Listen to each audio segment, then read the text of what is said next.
Hey guys, welcome to part 2 of plumbing this house. In the first video, if you have not seen it, go check it out. We did all of the waste pipes and the venting, all the PVC work. Now we have to supply everything, and we're gonna go with PEX. There's 2 different options when you're building the house. You can do PEX or copper. Copper is extremely expensive. It is good, but almost everybody uses PEX nowadays. It's just kind of the standard. You can have some flexibility. It's a lot faster and cheaper than copper.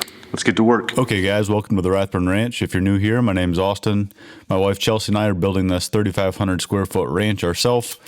We bought this property about 2 years ago, and the only way we could afford to build was if we did everything ourselves. The only thing we're not doing on the house is roofing, the hot water delivery with the boiler and the pumps for the in-floor heat and domestic, and the drywall. We did the footings, foundation, floor, framing. That's a lot of F's. Everything down to trim and siding. So we have a long way to go, but we just wanted to document our journey to show you guys it's possible to build your own house if you have the, I was going to say drive, but I think it might end up being craziness. This is the kids' side of the house. These are the bathrooms. We ran 3/4 inch PEX through the floor before we poured it. You can check that video out here. It worked really well, but I do regret not running the supply lines to each bathroom location. This was a lot of holes to drill through the studs, and I'll explain later in the video what that second hot line is. The 3/4 inch PEX was a pain in the butt to work with these temperatures. It was about between 20 and 30 each day. It was very hard to bend. The 1/2 inch coming off the main trunk line was not too bad, but that 3/4 inch, you really could not bend the ends. So we'd have to bend it straight and then cut off. You can see a few pieces on the floor that was all wasted because it was so curved, you couldn't really get it onto a 90.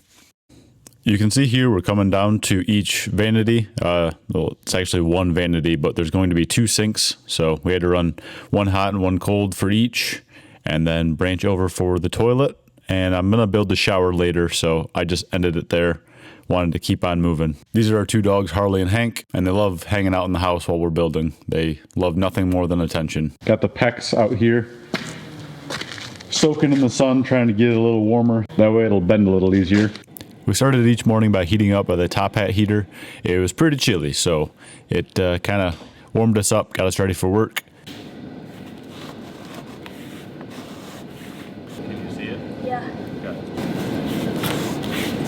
Hey, look there. We put this 3-inch PVC through the floor before we poured, obviously, and that is to get the hot and cold for the island sink. So we're feeding it through here. It's worked pretty well, and we ran insulation that way there's no wear on the pipes and keep the hot one a little warmer. Okay, on to the other half of the house. Had to drill all these holes. This is supplying the master and kitchen side of the house from the utility room. So we wanted to keep it up high. That way we avoided any cabinet mounting issues, and we didn't want it down low for trim reasons. So we just kind of picked an arbitrary height and went with that. We'll see how much I regret that down the road. This is the half bath, so that was pretty simple because it's just a sink and a toilet. Had to fire up the lights. It was getting a little too dim to work, and it's always good seeing what you're doing, especially when you have no idea what you're doing. I'm a concrete guy, not a plumber, and that will never change.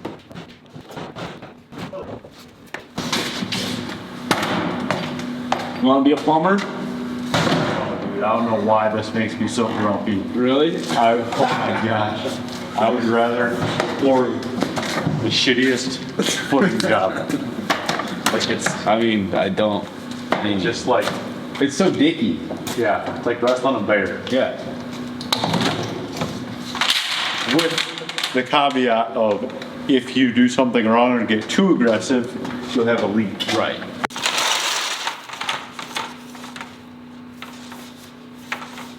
My brother just stopped by on his way home from work. Had to come see the progress. I was getting pretty burnt out at this stage. I really wanted to get these main trunks ran through. That way in the morning I could just branch down. That way it'd be more efficient in the morning. I could have Chelsey grabbing me fittings and could knock out all of the sinks and showers and toilets and all that. We had to go down underneath the dryer box here, but that's okay. We just double, triple checked every single fitting. That way we should not have any issues in the future. And always be careful of your ladder. I'm not an expert on safety, and this wasn't anything, but it's just a reminder to slow down sometimes. I have a tendency to go 1,000 miles a minute. And that can end up really hurting you, especially when you use your body to make a living. And I'm referring to construction, not anything else. If you've made it and you're still at this part of the video, or you got very lucky and skipped to it, I really appreciate it. I put a lot of work into these videos. It takes me about 10 hours to edit them. And it's about, this one I think is about 600 to 700 gigs of footage. So that's a lot to go through, a lot to edit. And I run a business and I'm building a house. So I do not have too much free time. But I really enjoy making these videos, and I want to teach people. I want to encourage you to do things on your own, whether it's build a house, whether it's fix your bicycle. It doesn't matter. The point is becoming more handy and less reliant on other people. There's absolutely a value in the trades. As somebody in the trades, I wouldn't want everybody pouring their own concrete. But the fact of the matter is, I'm going to say probably 5% of the people watching this would actually do this. So I don't really think that's going to have an impact on the trades. There is so much demand and not many of us left out there. So I don't think I'm doing any harm making these videos. People ask me almost on a daily basis, how do you know how to build a house? How do you know how to plumb? I do not know how at all. I use technology to my advantage. And there's a website that you should be familiar with, at least I would hope, called YouTube. And this is a great resource for literally anything. So I honestly went there, typed in how to plumb a house, watched those videos in my morning, wake up an hour or two earlier every morning, and you can learn pretty much whatever you want. You probably could become a rocket scientist if you did that long enough. So I just type in how to plumb a house. After I watch all those videos and feel somewhat confident, I type in biggest mistakes in plumbing a house, and then best materials to plumb a house, and then plumbing secrets. You just dive deeper into the question of how to plumb a house, and you make time to watch all of those videos or read all of those books. It's really not that complicated. And when you're dealing with stuff like this, worst case scenario, you fail inspection, and the inspector will walk you through what part is wrong. Don't start a project without any clue. Do the research like I was talking about, but you're not dealing with life or death situations here. So is it exactly how a high-end plumber would do it? I can guarantee not, but we saved $20,000 in 1 week by doing this ourselves and not paying somebody else. Okay, I'll put my soapbox away for this video. This corner here was the hardest corner. It was a 4-way with lines coming out of every way. So I had to cut some studs, but like I've mentioned in previous videos, all of these trusses on the house are clear span. So every single interior wall is technically non-load bearing. Therefore, the notching and the cutting does not really apply. You just have to be conscious of drywall nailers. We went with 3/4 inch pecs, and I'm not sure how I feel about that. I will let you guys know in the future. A lot of higher end homes use 1 inch or actually even bigger. I think it's 1.5 inches, which definitely overboard for this. You would need probably a duplex or a building with a lot higher flow. They limit the flow rates on showers and sinks so poorly nowadays that you really can't benefit from a massive amount of flow unless you're talking about your spigot or outside stuff. These little white bend supports made it super easy at every sink and toilet. You just bent the 1/2 inch pecs through there, tightened these 2 screws, and that really locked it down tight and allowed you to center it exactly where you wanted without having an extra fitting in the wall.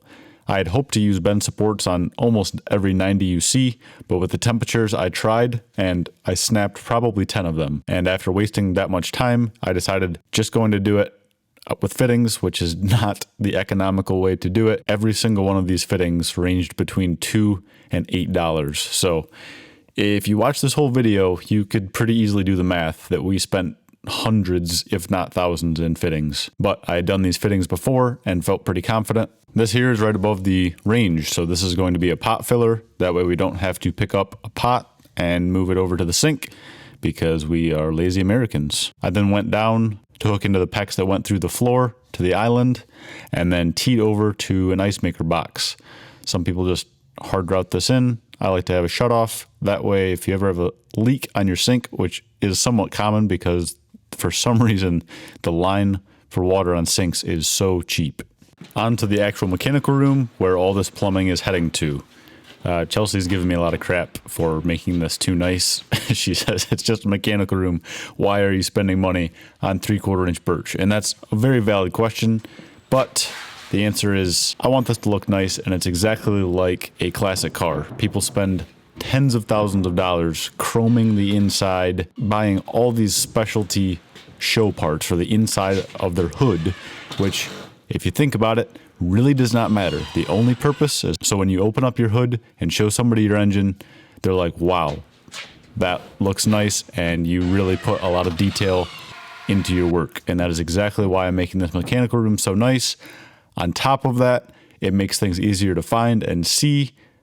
I'm going to have every single shutoff labeled, so if I'm out of town, Chelsey can easily go and figure it out. And every wall is 3/4 inch, so if you ever need to mount something, you can just screw wherever you want without worrying about hitting a stud or screwing through and hitting something behind that. So at the end of the video, I'm going to walk through the entire system. That way, if you are building your own house or replumbing your house, you can see what I did. So I will explain what I'm doing right now at the end of the video. If there's an award given out for completely making something up, I think I might have won it for this room. I did not even have a diagram until about halfway through, because there's not really a way to look up a plumbing diagram for a custom home. It doesn't really exist. And you could call a plumber and have him design it. He'd probably charge you. I just used, honestly, just logic. This water needs to go here, and we should just put a bunch of shutoffs in case something goes wrong. I'm always trying to improve in every aspect in life, whether that be a better husband, a better business owner, a better video maker. And this is something I'm trying different, just doing these slower, longer form videos to show you guys and explain in detail what I'm doing. So if you would not mind, just so I know, comment below. I'm not trying to help the algorithm, although that might adversely help it. I'm just trying to see what kind of videos you guys like, because I want to provide content that you guys enjoy and can learn from. So just comment below, just say, hey, I like it, or hey, that was way too slow. I didn't even hear this part because I skipped it so fast. This part here is called a valve body. Every shower has it. It's just behind your wall, and this is what mixes the hot and cold water. So when you select your temperature, this is what does it. They make a ton of different ones, and my recommendation, find a trim set that you like. So the shower head and the shower handles and stuff, find that and buy everything in a kit. It is way cheaper than buying things in separate pieces. I think these valves are like 50 to 70, depending on which ones you get. These are Delta. The other bathrooms were Moen, but they give you the valve essentially for free in the kit. I put on the nicest pipe tape I could find, and then I think it was called pipe dope or something. It's some super heavy duty. I think it's up to 15,000 PSI. So you put your tape on first and then your pipe dope, not the other way around. Otherwise it'll just slip right off. So I did that on every single screw fitting, which we didn't have too many of them. Shingles was cracking me up on Protect Our Parks, so I had to take a little break and listen to what he was saying. This laser level has changed the game for building for me. Not necessarily with concrete yet, but for building things, you can just set it in the tub, go on the tub drain up to the overflow valve and get a perfectly straight line without having to measure or use a level or anything. It's exact. You don't have to mark anything, and it is just way faster and more accurate. I'm standing on the tub because I trust it. We used closed cell spray foam on the bottom, and then actually used a handsaw and sawed it in plane with the spacing feet. That way the underside of this tub is 100% pure foam without any gaps.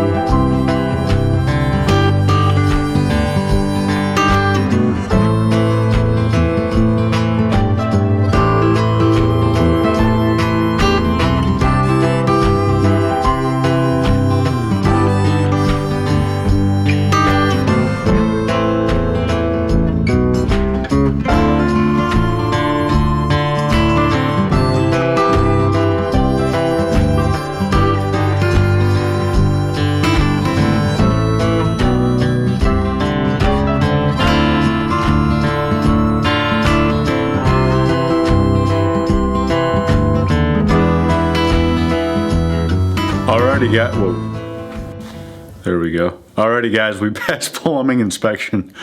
Oh, this feels so good. This was so much stress, so much weight on my shoulders.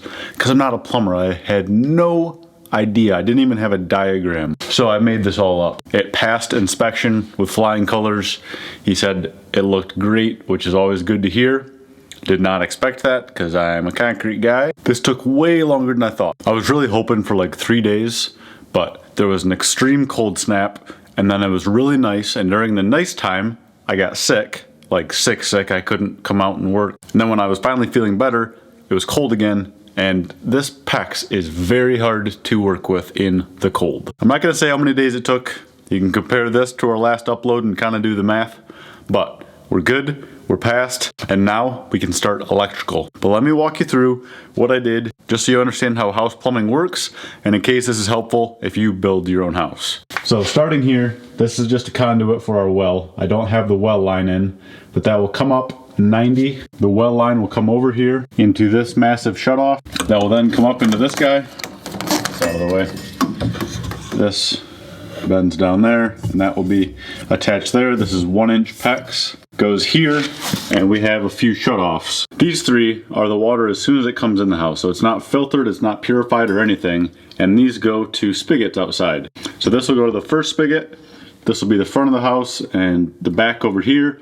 And then this guy here goes into the slab and goes all the way to the other side of the house, about 80 feet out the far side. This we added extra so that we have options. If we ever want to add on, we can just attach it right here and not have to mess with anything else. So the water then travels, keep your eye on the white pipe, goes into this. This is a sediment filter. The purpose of this, it filters out all of the big stuff so that when it gets to the water softener and the next stages of filtration, you're not dealing with any heavy soils or contaminants. So this isn't gonna purify your drinking water, but it's gonna take a lot of the dirt out.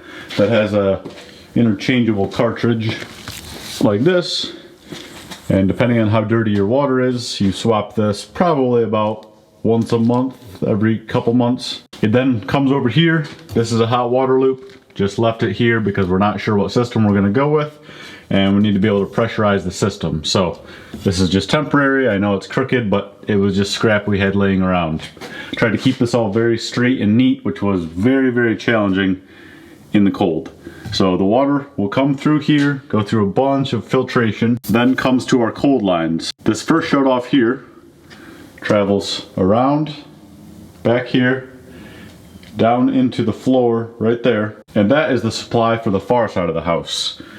This one here goes down and will go out into the garage for the dog bath, and we're going to do a filtered spigot. That way if we wash the car we don't have any water spots. This next valve goes through the wall out here, and this is for a pot filler for the doggos. This is going to be their dog area, so be able to just turn a valve, fill their water dish without having to take it out of the little shelf thing we're going to build.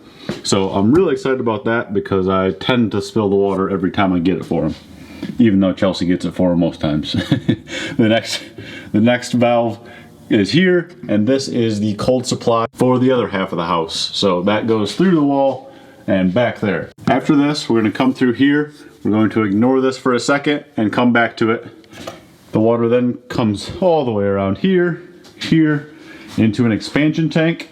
That way, if there's a surge in the well or a pressure difference, this has a little balloon in it, and it's kind of a shock absorber that will take the pressure away from this guy so this doesn't get damaged. This is like 20 bucks. This is like more than 20 bucks. So a cheap insurance, and it's required. It says right here on a warning sticker. So I just put it in, it tees away. It then tees off again and comes over here into there. That is an auto filler, so if the in-floor heat system senses any low water pressure, there's a valve somewhere, I don't know, that's why they built it, that opens and fills the system. That way it's constantly full and you're not running anything dry. It then goes into the water heater. You guys probably recognize this because everybody has it in their house.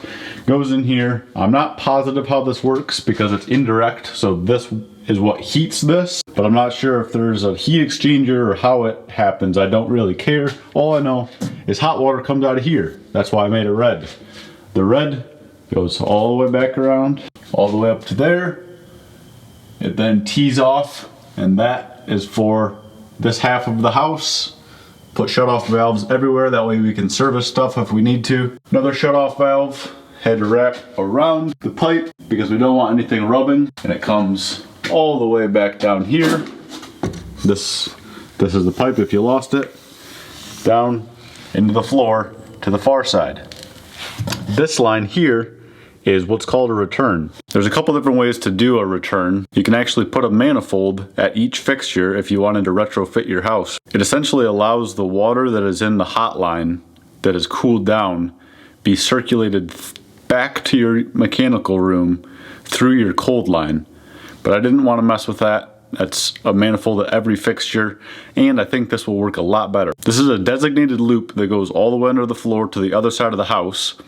It's smaller line because it's not going to be that much volume, but essentially that comes all the way back around into this very expensive pump.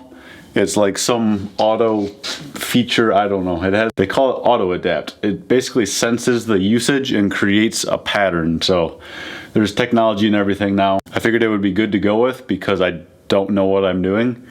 So I don't know how to like size flow rates and all that. So I figured that has a very high capacity if it does need to flow a lot, or if it's not being cycled much, it won't flow that much, if that makes sense. So what this does is it keeps that hot water constantly circulating. So on the far side of the house, if you were to turn on a faucet and we didn't have this, you'd have 80 feet plus probably 30 to each bathroom of cold water in the hot line if you haven't showered or used the sink recently, that you would have to clear out before you get hot water. So you're going to be sitting there for 5 minutes wasting all that water, all of that energy to get the water out of the well, and more importantly, you're wasting your time.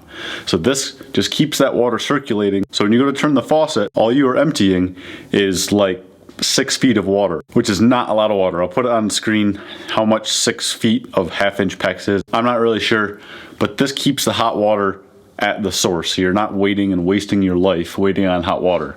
So this goes back down here. That's where I said we would skip earlier. This right here is a check valve. That way this hot water, which isn't going to be that hot, but it will be warmer than cold water, can't flow backwards into our system. It's a check valve that only allows water to flow this way. So this cold water can flow through here fine.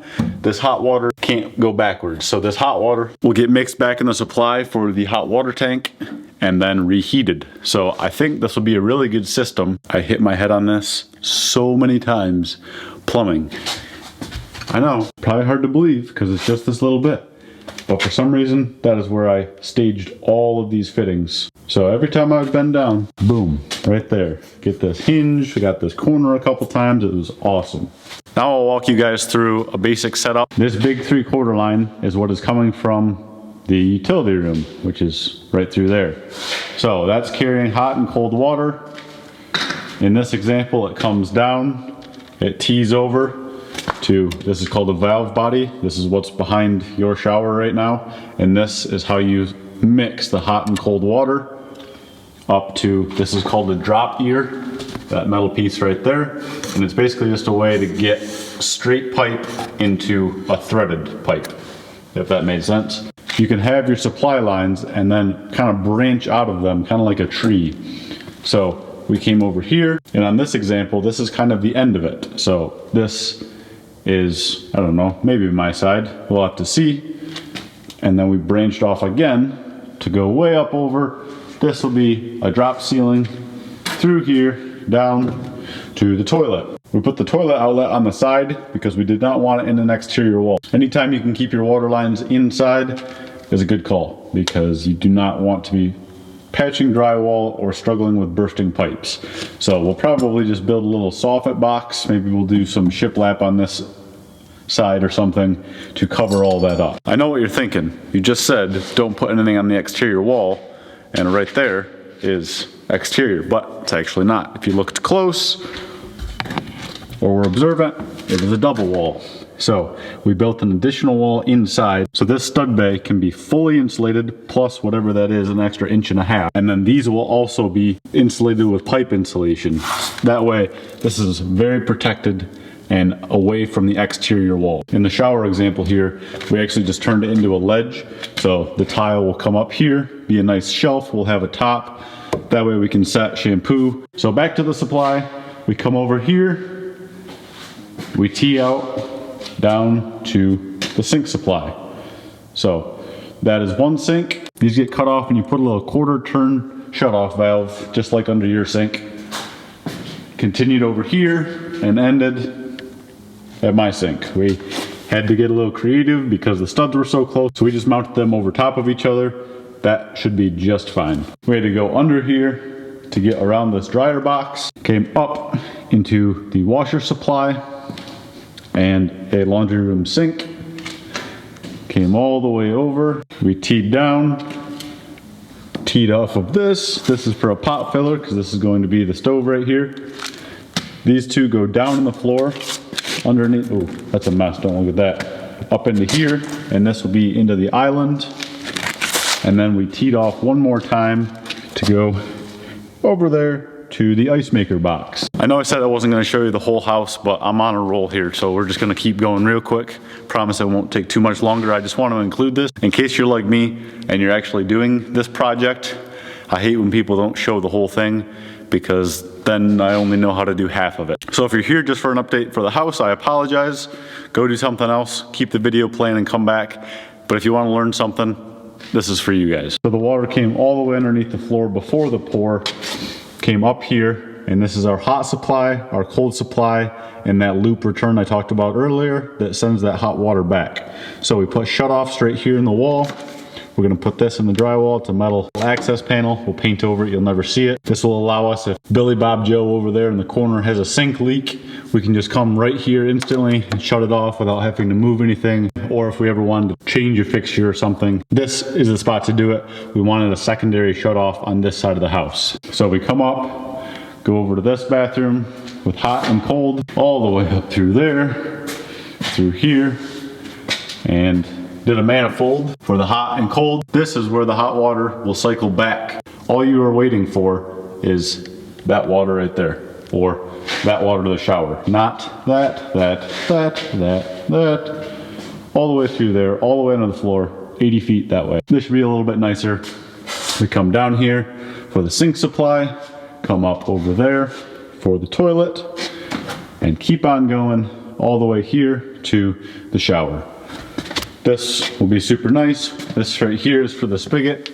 So we'll put a 90 on this and go out through there. We just didn't want to do that yet because we don't have the siding block and we don't want to have to do things twice. So we capped it, the inspector was fine with it. And then right here will be that black slim shower basin. So that will fit in there nicely. Still plenty of room for the toilet. Code minimum is 15 inches on either side of the toilet.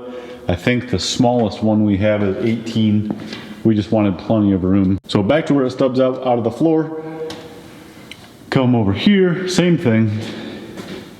Into this bathroom. This right here is where I decided to send that hot water back. I didn't want to keep drilling through all these studs and wasting. One sink there, and one sink there. Comes through here, and this is a tub. So it's a very similar valve body as the other ones, except it comes out the bottom to the tub spout. We got so much rain the past few days.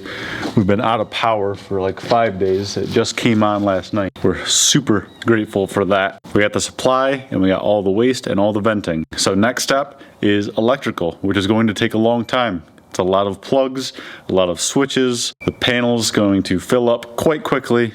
Hope you guys enjoyed this video. If you want to, check out the first part right here.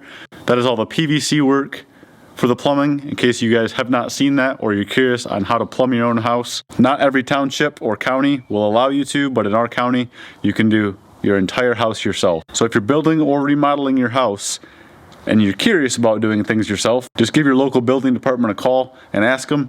Chances are, most of it, they will let you do yourself and you can save a ton of money.